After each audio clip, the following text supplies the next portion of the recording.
Now, Dr. Templeman, you were initially very skeptical about the mangosteen. What changed your mind? Well, I lived in the third world for a number of years, and I think my mind was open to the idea that there were botanical solutions to problems that perhaps, North American medicine didn't have. I had seen cures of cancer, for example, and diabetes that really were quite remarkable, but this was before I was a doctor. And so when I became a doctor, I think my mind closed a little bit as I went through medical school, and I was directed, like most allopathic physicians, to the idea of using drugs for everything. However, I learned about the limitations of drugs early on. And so when I saw what the mangosteen could do, I was curious but skeptical because it had so many applications. And I wondered, how, even with the variety of xanthones that are in there, how could it possibly affect so much in the human body? So I moved forward because I don't think that, the idea that it's too good to be true is a reason not to try it. And so I did move forward, and I must admit that my skepticism ebbed as I saw the results across the spectrum of health problems. And so I was convinced. In fact, I had a patient who came in to see me. I was practicing in southern Georgia. And this gentleman came in to see me, and he was in bad shape. He hadn't been able to speak properly for about 3 days.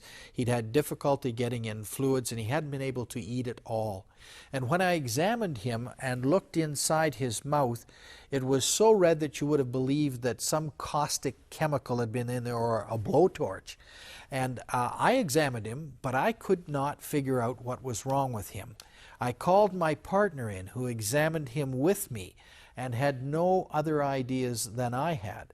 I then sent him post-haste to a hospital to see a specialist, an ear, nose, and throat specialist, who, using fiber optic tools, was able to look down his trachea, his breathing tube, and his esophagus, his swallowing tube, and called me and told me that that inflammation I could see in his mouth continued down as far as he was able to see with his fiber optic tools.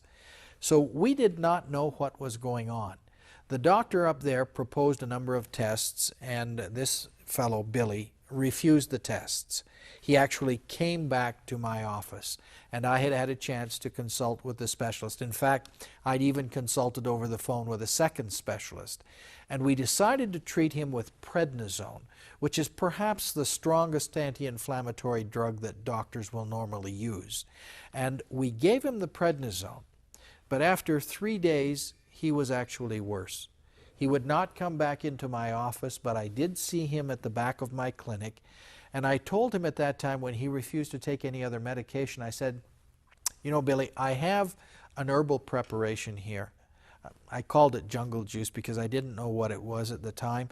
But I gave it to him, and I said, swish it around in your mouth 3 times a day, hold it, and then swallow, because it has been shown to have anti-inflammatory properties. Now, I did not know what to expect. But in a couple of days, I was really worried about Billy, and I called his family, and they said to me, oh, he's back at work. So I brought him back in, and when I examined him again and was able to look at his mouth, even though there had been some changes in his hands and in his feet, his mouth was completely clear. The inflammation that we had not been able to change using the most potent medication we had on hand was gone. And I thought, that's a pretty good example of nature outstripping science. Dr. Templeman, that was just a remarkable account.